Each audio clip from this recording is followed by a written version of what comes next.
നമസ്കാരം, goodness evening ന്യൂസിലേക്ക് സ്വാഗതം. പ്രധാന വാർത്തകൾ. പിണറായിയുടെ വിമർശനം പ്രതികരിക്കാനില്ല, ഞാനെന്നും ഇടതുപക്ഷത്തോടൊപ്പമെന്ന് ഗീവർഗീസ് മാർ കൂറിലോസ്. കുട്ടികളെ സംരക്ഷിക്കുന്നതിൽ പരാജയപ്പെടുന്ന കുറ്റവാളികളുടെ പട്ടികയിൽ ഇസ്രായേൽ സൈന്യത്തെ ചേർത്ത് UN. CMRL എക്സാലോജി കേസിൽ ചോദ്യം ചെയ്തതിന്റെ CCTV ദൃശ്യങ്ങൾ സൂക്ഷിച്ചു വെക്കണം, EDയോട് ഹൈക്കോടതി. അങ്കമാലിയിൽ വീടിന് തീപിടിച്ചു, അച്ഛനും അമ്മയും 2 കുട്ടികളും വെന്തുമരിച്ചു. യുദ്ധം 9ാം മാസത്തിലേക്ക്, ആക്രമണം തുടർന്ന് ഇസ്രായേൽ. വാർത്തകൾ വിശദമായി. സർക്കാരിനെതിരെ പറഞ്ഞതിൽ ഉറച്ചു നിൽക്കുന്നുവെന്ന് യാക്കോബായ സഭ നിരണ മുൻ ഭദ്രാസനാധിപൻ ഗീവർഗീസ് മാർ കൂറിലോസ്. CPMനെ വിമർശിച്ച തന്റെ ഫേസ്ബുക്ക് പോസ്റ്റ് അങ്ങനെ തന്നെ കിടപ്പുണ്ടെന്ന് മാർ കൂറിലോസ് പറഞ്ഞു. മുഖ്യമന്ത്രി പിണറായി വിജയന്റെ വിമർശനങ്ങളോട് പ്രതികരിക്കുകയായിരുന്നു അദ്ദേഹം. ലോക്സഭാ തെരഞ്ഞെടുപ്പിൽ കേരളത്തിലെ ഇടതുമുന്നണിയുടെ തോൽവിയിലാണ് മാർ കൂറിലോസ് CPMനെ വിമർശിച്ചത്. ഇതിനെതിരെ പിണറായി രംഗത്തെത്തുകയായിരുന്നു. വ്യക്തിപരമായ പരാമർശത്തോട് പ്രതികരിക്കുന്നില്ല എന്നും ഹൃദയപക്ഷമാണ് ഇടതുപക്ഷമെന്നും മാർ കൂറിലോസ് മാധ്യമപ്രവർത്തകരോട് പ്രതികരിച്ചു.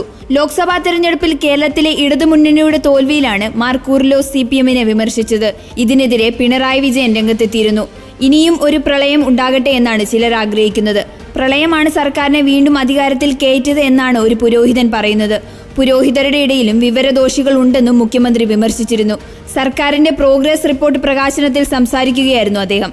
SFIയുടെ അക്രമാസക്ത രാഷ്ട്രീയം, വിമർശനങ്ങളോടുള്ള അസഹിഷ്ണുത, മതസാമുദായിക സംഘടനകളെ അതിരുവിട്ട് പ്രണയിക്കുവാനുള്ള ശ്രമങ്ങൾ, തെറ്റായ സാമ്പത്തിക നയം, മാധ്യമവേട്ട, ധൂർത്ത്, സഹകരണ ബാങ്ക് അഴിമതി, തെറ്റായ പോലീസ് നയം തുടങ്ങി നിരവധി കാരണങ്ങളാണ് CPMന്റെ തോൽവിക്ക് കാരണമെന്നും മാർ കൂറിലോസ് പറഞ്ഞു. ഭൂരിപക്ഷ മന്ത്രിമാരുടെയും പ്രകടനം ദയനീയമായിരുന്നു. ധാർഷ്ട്യവും ധൂർത്തും തുടർന്നാൽ ഇതിലും വലിയ തിരിച്ചടി ഉണ്ടാകും. എപ്പോഴും പ്രളയവും മഹാമാരികളും രക്ഷയ്ക്കെത്തണമെന്നില്ല. കിറ്റ് രാഷ്ട്രീയത്തിൽ ഒന്നിലധികം പ്രാവശ്യം ജനങ്ങൾ വീഴില്ല. തിരുത്തുമെന്ന് പറയുന്നത് സ്വാഗതാർഹമാണെന്നും മാർ ഗീവർഗീസ് കൂറിലോസ് പറഞ്ഞിരുന്നു. ഞാൻ ഈ വിഷയത്തിൽ ഇനിയൊരു പ്രതികരണത്തിനില്ല എന്ന് എന്നെ വിളിച്ച മാധ്യമപ്രവർത്തകരോടെല്ലാം പറഞ്ഞതാണ്. ഞാനതിൽ ഉറച്ചു നിൽക്കുന്നു. ഞാൻ പറയാനുള്ളതൊക്കെ അതിൽ പറഞ്ഞിട്ടുണ്ട്. ഇനിയൊരു പ്രതികരണത്തിന് ഞാൻ മുതിരുന്നില്ല. ഞാൻ അവിടെ അവസാനിച്ചു, ആ വിഷയം അവിടെ അവസാനിച്ചു. ഞാൻ പറഞ്ഞതാണ്. അതിനപ്പുറത്തേക്കും ഇപ്പുറത്തേക്കും എനിക്കൊന്നും പറയാനില്ല. ഇനി ആ കാര്യത്തിലൊരു പ്രതികരണമില്ല. വ്യക്തിപരമായ പരാമർശങ്ങളോട് ഞാൻ ഒരിക്കലും ഒരിടത്തും പ്രതികരിച്ചിട്ടില്ല. അതിനി ഉണ്ടാകത്തുമില്ല. അതെപ്പോഴും അങ്ങനെയായിരിക്കും. ഞാൻ എന്നും ഇടതുപക്ഷത്താണ്. ഇനിയും അങ്ങനെ തന്നെയായിരിക്കും. എൻ്റെ ഹൃദയപക്ഷം തന്നെയാണ് എൻ്റെ പക്ഷം. അതിലൊന്നും ഒരു മാറ്റം ഉണ്ടാവില്ല. ഞാനൊരു ചർച്ചയ്ക്കില്ല, ഒരു പ്രതികരണത്തിനുമില്ല. ദയവായിട്ട് എന്നെ പോകാൻ അനുവദിക്കണം. ഞാൻ പറഞ്ഞല്ലോ, ഞാൻ പറഞ്ഞത് അവിടെ ഇപ്പോഴും കിടപ്പുണ്ട്. അത് ഞാൻ പറഞ്ഞതാണ്. അതിനപ്പുറത്തേക്ക് ഒന്നും പറയാനില്ല, ഒരു പ്രതികരണത്തിനുമില്ല. തൃശൂർ DCC ഓഫീസിലെ സംഘട്ടനത്തിൽ നടപടി. DCC പ്രസിഡന്റ് ജോസ് വള്ളൂർ ഉൾപ്പെടെ 20 പേർക്കെതിരെ കേസെടുത്തു. DCC സെക്രട്ടറി സജീവൻ കുര്യച്ചിറയുടെ പരാതിയിലാണ് കേസ്. ജാമ്യം നൽകാവുന്ന വകുപ്പ് പ്രകാരമാണ് തൃശൂർ ഈസ്റ്റ് പോലീസ് കേസെടുത്തിരിക്കുന്നത്. ലോക്സഭാ തെരഞ്ഞെടുപ്പിലുണ്ടായ പരാജയം ചർച്ച ചെയ്യുന്നതിനായി ചേർന്ന യോഗമാണ് കഴിഞ്ഞ ദിവസം കൂട്ടത്തല്ലിൽ കലാശിച്ചത്. DCC സെക്രട്ടറി സജീവൻ കുര്യച്ചിറയ്ക്ക് മർദ്ദനമേറ്റതാണ് തുടക്കം. K മുരളീധരന്റെ വിശ്വസ്തനാണ് സജീവൻ കുര്യച്ചിറ. DCC പ്രസിഡന്റും കൂട്ടരും മർദ്ദിച്ചെന്നായിരുന്നു സജീവന്റെ പരാതി. സജീവനെ മർദ്ദിച്ചത് ചോദ്യം ചെയ്ത് കൂടുതൽ പ്രവർത്തകരെത്തിയതോടെ രംഗം വഷളായി. ഇതോടെ ഇരുചേരിയായി തിരിഞ്ഞ് പോർവിളിയും കയ്യാങ്കളിയുമായി. അതേസമയം തൃശൂരിലെ തെരഞ്ഞെടുപ്പ് തോൽവിയിൽ K മുരളീധരനും പങ്കുണ്ടെന്ന നിഗമനത്തിലാണ് സംസ്ഥാന നേതൃത്വം. സ്ഥാനാർത്ഥി എന്ന നിലയിൽ മുരളീധരന്റെ ഭാഗത്തും ചില വീഴ്ചകൾ ഉണ്ടായിട്ടുണ്ടെന്ന് ഒരു വിഭാഗം ചൂണ്ടിക്കാട്ടുന്നു. മുരളീധരനെ കാലുവാരി തോൽപ്പിച്ചതല്ലെന്ന വിലയിരുത്തലിലാണ് KPCC നേതൃത്വം.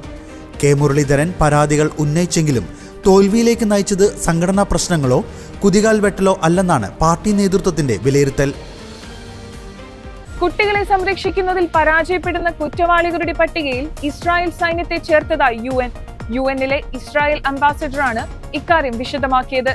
UN-ലെ ഇസ്രായേൽ സ്ഥിരം പ്രതിനിധിയായ ഗിലാഡ് മെനാഷെ എർദാൻ തീരുമാനം UN തന്നെ അറിയിച്ചതായി പ്രതികരിച്ചു. UN-നുമായുള്ള ഇസ്രായേലിന്റെ തുടർന്നുള്ള ബന്ധങ്ങളെ തീരുമാനം ബാധിക്കുമെന്നാണ് വിദേശകാര്യമന്ത്രി ഇസ്രായേൽ കാറ്റ്സ് വെള്ളിയാഴ്ച വിശദമാക്കിയത്. ഇസ്രയേലിന്റെ കുറ്റകൃത്യങ്ങൾക്ക് ഉത്തരവാദികളാക്കാനുള്ള നിർണായക ചുവടുവയ്പായാണ് തീരുമാനത്തെ പലസ്തീൻ വക്താവ് അറിയിച്ചത്. ഹമാസിനെതിരായ ഇസ്രയേലിന്റെ ഗാസ ആക്രമണത്തിൽ ആയിരക്കണക്കിന് കുട്ടികളാണ് കൊല്ലപ്പെട്ടത്. പരിക്കേറ്റവരും ബന്ധുക്കളും നഷ്ടമായവരുമായി നിരവധി കുട്ടികളാണ് ഗാസയിൽ മാനുഷിക പരിഗണന കാത്തിരിക്കുന്നത്. UN സെക്രട്ടറി ജനറലിന്റെ വാർഷിക പട്ടികയിൽ സംഘർഷത്തിൽ കുട്ടികൾ കൊല്ലപ്പെടുന്നതും സഹായത്തിനുള്ള പ്രവേശനം നിഷേധിക്കുന്നതും സ്കൂളുകളും ആശുപത്രികളും ലക്ഷ്യമിട്ടുള്ള ആക്രമണങ്ങളും ഉൾക്കൊള്ളുന്നു. അടുത്തയാഴ്ച UN രക്ഷാസമിതിയിൽ അവതരിപ്പിക്കുന്ന റിപ്പോർട്ടിൽ ഈ പട്ടിക ഉൾപ്പെടുത്തും. എന്തെല്ലാം ലംഘനങ്ങളാണ് ഇസ്രായേൽ സൈന്യം നടത്തിയതെന്ന് UN വ്യക്തമാക്കിയിട്ടില്ല. ഇസ്രയേലും സൈന്യത്തിന് പുറമെ ഹമാസും പാലസ്തീൻ ഇസ്ലാമിക് ജിഹാദും പട്ടികയിൽ ഉൾപ്പെടുന്നുണ്ടെന്നാണ് പുറത്തുവരുന്ന റിപ്പോർട്ട്. ലോകത്തിലെ തന്നെ ഏറ്റവും ധാർമ്മികമായ സേനയാണ് UN കരിമ്പട്ടികയുടെ ചരിത്രത്തിലേക്ക് കൂട്ടിച്ചേർത്തതെന്നാണ് ഇസ്രായേൽ പ്രധാനമന്ത്രി ബെഞ്ചമിൻ നെതന്യാഹു തീരുമാനത്തെക്കുറിച്ച് പ്രതികരിച്ചത്. കഴിഞ്ഞ വർഷം ഒക്ടോബർ 7-ന് ഗാസയ്ക്ക് സമീപം ഹമാസ് ആക്രമണം അഴിച്ചുവിടുകയും 38 കുട്ടികളടക്കം 1200 പേർ കൊല്ലപ്പെടുകയും 42 കുട്ടികളടക്കം 252 പേരെ ബന്ദികളാക്കുകയും ചെയ്തതിനു ശേഷമാണ് ഇസ്രയേൽ ആക്രമണം ആരംഭിച്ചതെന്ന് Israel national council for the child വിശദമാക്കിയിട്ടുണ്ട്. എക്സാലോജിക് ദുരൂഹ ഇടപാടിലെ ചോദ്യം ചെയ്യലിന്റെ CCTV ദൃശ്യങ്ങൾ എൻഫോഴ്സ്മെന്റ് ഡയറക്ടറേറ്റ് സൂക്ഷിച്ചു വെക്കണമെന്ന് ഹൈക്കോടതി. ED സമൻസിനെതിരായ CMRL ജീവനക്കാരുടെ ഹർജി ജൂൺ 21-ന് കോടതി വീണ്ടും പരിഗണിക്കും. തുടർച്ചയായി സമൻസുകൾ അയച്ചും ചോദ്യം ചെയ്തും ED ബുദ്ധിമുട്ടിപ്പിക്കുന്നു എന്നാണ് ഹർജിയിലെ പ്രധാന ആരോപണം. CMRL എക്സാലോജിക് ഹർജിയിൽ തീരുമാനമുണ്ടാകും വരെ ഹർജിക്കാരെ ചോദ്യം ചെയ്യാൻ വിളിപ്പിക്കില്ലെന്ന് ED അറിയിച്ചു. തുടർച്ചയായി സമൻസുകൾ അയച്ചും ചോദ്യം ചെയ്തും ED ബുദ്ധിമുട്ടിക്കുന്നുവെന്നാണ് ഹർജിയിലെ പ്രധാന ആരോപണം. തുടർച്ചയായി സമൻസ് അയച്ചു വിളിപ്പിക്കുന്നത് ചോദ്യം ചെയ്താണ് CMRL ജീവനക്കാർ ഹൈക്കോടതിയിൽ ഹർജി സമർപ്പിച്ചത്. എന്നാൽ രാഷ്ട്രീയ നേതാക്കൾക്ക് പണം നൽകിയെന്ന് CMRL MDയും SFOയും മറ്റ് ഏജൻസികളോട് സമ്മതിച്ചിട്ടുണ്ടെന്നും CMRL ഉദ്യോഗസ്ഥരുടെ ഹർജി അപക്വമായതിനാൽ തള്ളണമെന്നും ED നിലപാടെടുത്തു. ചട്ടങ്ങൾ പാലിച്ചാണ് പ്രവർത്തിച്ചിരുന്നെന്ന CMRL കമ്പനിയുടെ വാദം ശരിയല്ല. 2019-ലെ ആദായ നികുതി റെയ്ഡിൽ 133 കോടി രൂപയുടെ അനധികൃത ഇടപാട് കണ്ടെത്തിയിരുന്നുവെന്നും ED ചൂണ്ടിക്കാട്ടി. അങ്കമാലിയിൽ വീടിന് തീപിടിച്ച് 4 പേർ മരിച്ചു. അച്ഛനും അമ്മയും 2 കുട്ടികളുമാണ് മരിച്ചത്. വീടിന്റെ ഉടമസ്ഥനായ ബിനീഷ് കുര്യൻ, ഭാര്യ അനുമോൾ മാത്യു, ഇവരുടെ മക്കളായ ജോഅന്ന, ജസ്മിൻ എന്നിവരാണ് അഗ്നിക്കിരയായത്. അങ്ങാടിക്കടവ് പറക്കുളം റോഡിലുള്ള ഇരുനില വീടിന്റെ മുകളിലത്തെ നിലയിൽ ഇന്ന് പുലർച്ചെയാണ് തീപിടിച്ചത്. രാവിലെ നടക്കാനിറങ്ങിയ ആളുകളാണ് വീടിന്റെ മുകളിലെ നിലയിൽ തീ കണ്ടത്. വീടിനകത്തെ ഒരു മുറിക്കുള്ളിലാണ് ആദ്യം തീപിടിച്ചത്. ആ മുറി മാത്രമാണ് കത്തി നശിച്ചതും. ഇവർ ബഹളം വെച്ചതോടെ അയൽവാസികൾ ഉൾപ്പെടെ ഓടിയെത്തി തീയണയ്ക്കാൻ ശ്രമം തുടങ്ങിയെങ്കിലും തീ ആളിപ്പടർന്നു. ബിനീഷും ഭാര്യയും മക്കളും കിടന്നുറങ്ങുന്ന മുറിക്കാണ് തീപിടിച്ചത്. തീയണച്ചപ്പോഴേക്കും ഇവർ വെന്തു മരിച്ചിരുന്നു. അങ്കമാലി പറക്കുളത്ത് വ്യവസായിയായ ബിനീഷ് കുര്യൻ, ഭാര്യ അനു, മക്കളായ ജോവാന ബിനീഷ്, ജസ്വിൻ ബിനീഷ് എന്നിവരാണ് മരിച്ചത്. ഇരുനില വീടിന്റെ മുകൾ നിലയിലെ മുറിയിലായിരുന്നു ദമ്പതികളും 2 ആൺമക്കളും കിടന്നുറങ്ങിയിരുന്നത്. ഈ മുറിയിൽ മാത്രമാണ് തീപിടുത്തമുണ്ടായത്. മറ്റ് മുറികളിലേക്കൊന്നും തീ പടർന്നിട്ടില്ല. ആധുനിക സൗകര്യങ്ങളോട് കൂടിയ വീടായതിനാൽ ഷോർട്ട് സർക്യൂട്ടിനുള്ള സാധ്യത വിരളമാണ്. അതേസമയം മുറിയിൽ എയർ കണ്ടീഷണർ പ്രവർത്തിച്ചിരുന്നു. 8 മണിയോടെ ഫോറൻസിക് വിദഗ്ധർ സ്ഥലത്തെത്തി പരിശോധന നടത്തി. നീറ്റ് പരീക്ഷയുടെ ഫലം നിയമക്കുരുക്കിൽ. ദേശീയ മെഡിക്കൽ പ്രവേശന പരീക്ഷയുടെ ഫലത്തിലെ അപാകതകൾ ചൂണ്ടിക്കാട്ടി നൽകിയ റിട്ട് ഹർജിയിൽ കൽക്കട്ട ഹൈക്കോടതി ദേശീയ പരീക്ഷാ ഏജൻസിയുടെ മറുപടി തേടി. 720-ൽ 718, 719 മാർക്കുകൾ വന്നത് ചോദ്യം ചെയ്താണ് ഹർജി. ഗ്രേസ് മാർക്ക് നൽകുന്നതിലെ മാനദണ്ഡങ്ങളിൽ പിഴവുണ്ടെന്ന് ഹർജിയിൽ ആരോപിച്ചു. ഹർജി പരിഗണിച്ച ജസ്റ്റിസ് കൗശിക് ചന്ദ്രയുടെ ബെഞ്ച് മറുപടി നൽകാൻ 10 ദിവസം അനുവദിച്ചു. നീറ്റ് പരീക്ഷയുമായി ബന്ധപ്പെട്ട എല്ലാ രേഖകളും സൂക്ഷിക്കണമെന്നും കൗൺസിലിംഗ് നടപടികൾ ഹർജിയുടെ വിധിയുടെ അടിസ്ഥാനത്തിലായിരിക്കുമെന്നും കോടതി അറിയിച്ചിട്ടുണ്ട്. ഹർജി 2 ആഴ്ചയ്ക്ക് ശേഷം വീണ്ടും പരിഗണിക്കും. മെഡിക്കൽ പ്രവേശന പരീക്ഷയുടെ ഫലത്തെക്കുറിച്ച് NDA വിശദീകരണം നൽകിയെങ്കിലും ആരോപണങ്ങൾ ശക്തമാക്കുകയാണ്. പരീക്ഷ വീണ്ടും നടത്തണമെന്നാവശ്യപ്പെട്ട് ദേശീയ പാർട്ടികൾ ഉൾപ്പെടെ രംഗത്തെത്തി.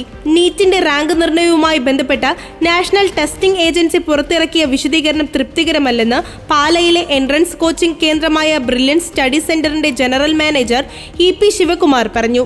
നീറ്റ് പരീക്ഷയുമായി ബന്ധപ്പെട്ട ഉയർന്ന വിവാദങ്ങളിൽ വിശദ പരിശോധന നടത്താനൊരുങ്ങി കേന്ദ്ര വിദ്യാഭ്യാസ മന്ത്രാലയം. ഇതിന്റെ ഭാഗമായി NDAയിൽ നിന്ന് വിദ്യാഭ്യാസ മന്ത്രാലയം വിവരങ്ങൾ തേടിയിരിക്കുകയാണ്. എന്നാൽ വീണ്ടും പരീക്ഷ നടത്തേണ്ട സാഹചര്യമല്ലെന്നാണ് NDA അറിയിച്ചിരിക്കുന്നത്. നീറ്റ് പരീക്ഷയിൽ അട്ടിമറി ഉണ്ടായിട്ടില്ലെന്ന് NTA വിശദീകരിച്ചിരുന്നു. പ്രഫുൽ പട്ടേലിന്റെ 180 കോടിയിലധികം വരുന്ന സ്വത്തുക്കൾ കണ്ടുകെട്ടാനുള്ള എൻഫോഴ്സ്മെന്റ് ഡയറക്ടറേറ്റ് ഉത്തരവ് മുംബൈ കോടതി റദ്ദാക്കി. SAFE-MAയുമായി ബന്ധപ്പെട്ട അപ്പലേറ്റ് ട്രൈബ്യൂണലാണ് ഈ ഉത്തരവ് പാസാക്കിയത്. രാജ്യസഭ MP ആയ പട്ടേൽ NCP അജിത് പവാർ വിഭാഗക്കാരനാണ്. പട്ടേലിന്റെയും കുടുംബത്തിന്റെയും ഉടമസ്ഥതയിലുള്ള ദക്ഷിണ മുംബൈയിലെ CJ ഹൌസിന്റെ 12-15 നിലകൾ ED പിടിച്ചെടുത്തിരുന്നു.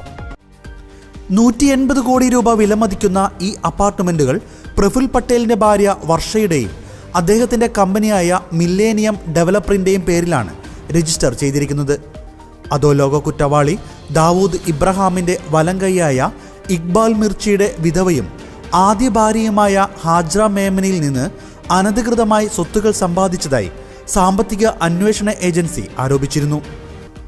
1993 മുംബൈ സ്ഫോടന പരമ്പര കേസിലെ പ്രതി കൂടിയായ മിർച്ചി 2013 ലണ്ടനിൽ വെച്ച് മരിച്ചു. EDയുടെ നടപടി മരവിപ്പിച്ച ട്രൈബ്യൂണൽ സ്വത്തുക്കൾ കള്ളപ്പണം വെളുപ്പിക്കുന്നതിൽ ഉൾപ്പെടാത്തതും മിർച്ചിയുമായി ബന്ധമില്ലാത്തതുമായതിനാൽ പട്ടേലിനെതിരായ അന്വേഷണ ഏജൻസിയുടെ നടപടി നിയമവിരുദ്ധമാണെന്ന് പറഞ്ഞു. മേമന്റെയും 2 ആൺമക്കളുടെയും CJ ഹൌസിലെ 14,000 ചതുരശ്ര അടി വസ്തു വെവ്വേറെ കണ്ടുകെട്ടിയിട്ടുണ്ടെന്നും ട്രൈബ്യൂണൽ ഉത്തരവിൽ പറഞ്ഞു. അതുകൊണ്ട് തന്നെ വർഷ പട്ടേലിന്റെ പേരിലുള്ള ഫ്ളാറ്റ് കണ്ടുകെട്ടേണ്ട ആവശ്യമില്ലെന്നും കുറ്റകൃത്യത്തിലൂടെ സമ്പാദിച്ചതല്ലെന്നും കോടതി വ്യക്തമാക്കി. ആലപ്പുഴ ജില്ലയിലെ മുഹമ്മ പഞ്ചായത്ത് 9-ാം വാർഡിൽ പക്ഷിപ്പനി സ്ഥിരീകരിച്ച സാഹചര്യത്തിൽ സമീപ പ്രദേശങ്ങളായ കോട്ടയം ജില്ലയിലെ കുമരകം, ആർപ്പൂക്കര, ഐമനം, വെച്ചൂർ ഗ്രാമപഞ്ചായത്തുകളിൽ താറാവ്, കോഴി, കാട വളർത്തുപക്ഷികൾ എന്നിവയുടെ മുട്ട, ഇറച്ചി, വളം എന്നിവയുടെ വിപണനവും നീക്കവും ജൂൺ 12 വരെ നിരോധിച്ച് ജില്ലാ ദുരന്ത നിവാരണ അതോറിറ്റി ചെയർമാനായ ജില്ലാ കളക്ടർ V. വിഘ്നേശ്വരി ഉത്തരവിറക്കി. മുൻകരുതലുകൾ സ്വീകരിക്കുന്നതിന്റെ ഭാഗമായി രോഗ നിരീക്ഷണ മേഖലയിലേക്ക് താറാവ്, കോഴി, കാട, മറ്റ് വളർത്തുപക്ഷികൾ എന്നിവയുടെ മുട്ട, ഇറച്ചി, വളം എന്നിവ മറ്റു പ്രദേശങ്ങളിൽ നിന്ന് കൊണ്ടുവരുന്നതിനും മറ്റു പ്രദേശങ്ങളിലേക്ക് കൊണ്ടുപോകുന്നതും കർശനമായി നിരോധിച്ചു. ഇതു സംബന്ധിച്ച് പോലീസ്, RTO എന്നിവരുമായി ചേർന്ന് മൃഗസംരക്ഷണ വകുപ്പ് പരിശോധനകൾ നടത്തും. മുഹമ്മ ഗ്രാമപഞ്ചായത്തിലെ വാർഡ് 9-ലാണ് കഴിഞ്ഞ ദിവസം രോഗം കണ്ടെത്തിയത്. ഇവിടെയുള്ള താറാവുകളടക്കം കൂട്ടത്തോടെ ചത്തിരുന്നു. ഇതേ തുടർന്ന് മൃഗസംരക്ഷണ വകുപ്പ് അധികൃതർ പരിശോധന നടത്തിയിരുന്നു. തുടർന്ന് ഭോപ്പാൽ വൈറോളജി ഇൻസ്റ്റിറ്റ്യൂട്ടിൽ അയച്ച സാമ്പിളുകൾ പരിശോധനാ ഫലം പോസിറ്റീവായിരുന്നു. പ്രതിരോധ നടപടികളുടെ ഭാഗമായി റാപ്പിഡ് റെസ്പോൺസ് ടീം എത്തി പഞ്ചായത്തിലെ പ്രഭവ കേന്ദ്രത്തിന്റെ 1 കിലോമീറ്റർ ചുറ്റളവിലുള്ള 5079 വളർത്തുപക്ഷികളെ കൊന്നൊടുക്കി. ചമ്പക്കുളത്തും തഴക്കരയിലുമാണ് അവസാനം രോഗം കണ്ടെത്തിയത്. ഇതേ തുടർന്ന് 60,000-ഓളം വളർത്തുപക്ഷികളെ കൊന്നൊടുക്കിയിരുന്നു. ഗാസ യുദ്ധം 9-ാം മാസത്തിലേക്ക് കടന്ന ഇന്നലെ ഇസ്രായേലി സേന ശക്തമായ ആക്രമണം തുടർന്നു. കഴിഞ്ഞ ദിവസം 35 പേർ കൊല്ലപ്പെട്ട UN സ്കൂൾ ഉൾപ്പെടെ നുസ്രൈറ്റ് അഭയാർത്ഥി ക്യാമ്പ് ഇന്നലെയും ആക്രമിക്കപ്പെട്ടു. ഗാസ സിറ്റി, ദർ അൽ ബല, റാഫയിലെ അൽ സുൽത്താൻ മേഖല എന്നിവിടങ്ങളിലും ആക്രമണമുണ്ടായി. ഇസ്രായേലി കരസേനയ്ക്ക് പുറമെ വ്യോമസേനയും നാവികസേനയും ആക്രമണത്തിൽ പങ്കുചേർന്നു. ഹമാസ് ഇസ്ലാമിക് ജിഹാദി തീവ്രവാദികൾ ഒക്ടോബർ 7-ന് തെക്കൻ ഇസ്രയേലിൽ ഭീകരാക്രമണം നടത്തി 1194 പേരെ വധിക്കുകയും 251 പേരെ തട്ടിക്കൊണ്ടുപോവുകയും ചെയ്തതിന് മറുപടിയായിട്ടാണ് ഇസ്രയേലി സേന ഗാസയിൽ ആക്രമണം ആരംഭിച്ചത്. ഇതുവരെ 36,654 പാലസ്തീനികൾ കൊല്ലപ്പെട്ടു. ഇതിൽ ഭൂരിഭാഗവും സ്ത്രീകളും കുട്ടികളുമാണ്. ഹമാസിന്റെ കസ്റ്റഡിയിലുള്ള ബന്ദികളിൽ 100-ലധികം പേരെ നേരത്തെ മോചിപ്പിച്ചിരുന്നു. ഗാസയിൽ അവശേഷിക്കുന്ന 120 ബന്ദികളിൽ 41 പേർ മരിച്ചിരിക്കാമെന്നാണ് ഇപ്പോഴത്തെ അനുമാനം. യുദ്ധം അവസാനിപ്പിക്കാനുള്ള നീക്കങ്ങൾ സജീവമെങ്കിലും ഇതിനുള്ള പല ഉപാധികളും അംഗീകരിക്കാൻ ഹമാസും ഇസ്രായേലി സർക്കാരും തയ്യാറല്ല. ഖത്തറും ഈജിപ്തും മധ്യസ്ഥ ശ്രമങ്ങളിൽ പങ്കാളികളാണ്. ഒരാഴ്ച മുമ്പ് US പ്രസിഡന്റ് ജോ ബൈഡൻ 3 ഘട്ടമായി യുദ്ധം അവസാനിപ്പിക്കാനുള്ള പദ്ധതി പ്രഖ്യാപിച്ചിരുന്നു. 2020 ലോകകപ്പിൽ വീണ്ടും വമ്പൻ അട്ടിമറി. കിരീട പ്രതീക്ഷയുള്ള ന്യൂസിലൻഡിനെ അട്ടിമറിച്ച് അഫ്ഗാനിസ്ഥാനാണ് ഞെട്ടിച്ചത്. 84 റൺസിന്റെ കൂറ്റൻ വിജയമാണ് കിവീസിനെതിരെ അഫ്ഗാൻ അടിച്ചെടുത്തത്. ആദ്യം ബാറ്റ് ചെയ്ത അഫ്ഗാനിസ്ഥാൻ 20 ഓവറിൽ 6 വിക്കറ്റ് നഷ്ടത്തിൽ 159 റൺസ് അടിച്ചപ്പോൾ ന്യൂസിലൻഡ് 15.2 ഓവറിൽ 75 റൺസിന് ഓൾ ഔട്ടായി. 15 റൺസ് എടുത്ത ഗ്ലെൻ ഫിലിപ്സും 12 റൺസ് എടുത്ത മാറ്റ് ഹെൻറിയും മാത്രമാണ് കിവീസ് നിരയിൽ 2 അക്കം കടന്നത്.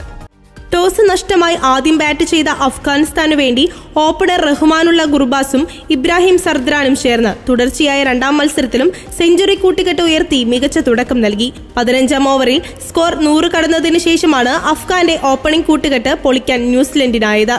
41 പന്തിൽ 44 റൺസ് എടുത്ത ഇബ്രാഹിം സർദ്രാനെ പുറത്താക്കി മാറ്റ് ഹെൻറിയാണ് കിവീസിന് ആദ്യ ബ്രേക്ക് ത്രൂ നൽകിയത്. മൂന്നാം നമ്പറിലെത്തിയ അസ്മത്തുള്ള ഗുർബാസിന് മികച്ച പിന്തുണ നൽകി. 13 പന്തിൽ 22 റൺസ് എടുത്ത അസ്മത്തുള്ള പുറത്തായ ശേഷം ക്രീസിലെത്തിയ ആർക്കും പിടിച്ചു നിൽക്കാനായില്ല. മുഹമ്മദ് നബി, റാഷിദ് ഖാൻ, കരീം ജന്നത്ത്, ഗുൽബാദിൻ നൈബ് എന്നിവർ പെട്ടെന്ന് മടങ്ങിയെങ്കിലും ഗുർബാസ് തറുത്തടിച്ചതോടെ അഫ്ഗാൻ ഭേദപ്പെട്ട സ്കോറിലെത്തി. മറുപടി ബാറ്റിംഗിൽ ആദ്യ പന്തിൽ തന്നെ ന്യൂസിലൻഡിന് ഓപ്പണർ ഫീൽ അലനെ നഷ്ടമായി. ഡെവോൺ കോൺവേ, ക്യാപ്റ്റൻ കെയ്വിൻ വില്യംസൺ എന്നിവരും വീണതോടെ പവർ പ്ലേയിൽ കീവീസ് 33-4 കൂപ്പക്കുത്തി. 17 പന്തിൽ 12 റൺസ് എടുത്ത മാറ്റ് ഹെൻറിയും 18 പന്തിൽ 18 റൺസ് എടുത്ത ഗ്ലെൻ ഫിലിപ്സുമാണ് ന്യൂസിലൻഡിനെ 50 കടത്തിയത്. വമ്പൻ തോൽവി വഴങ്ങിയതോടെ വെസ്റ്റ് ഇൻഡീസും അഫ്ഗാനിസ്ഥാനും ഉഗാണ്ടയും പാപ്പുവ ന്യൂഗിനിയയും ഉൾപ്പെടെ സി ഗ്രൂപ്പിൽ അവസാന സ്ഥാനത്താണ് ന്യൂസിലൻഡ്. ഇതോടെ ഗുഡ്നസ് ഈവനിംഗ് ന്യൂസ് പൂർണ്ണമാകുന്നു. കൂടുതൽ വാർത്താ അപ്ഡേറ്റുകൾക്കായി ഗുഡ്നസ് ന്യൂസ് ചാനൽ സന്ദർശിക്കുക. നന്ദി.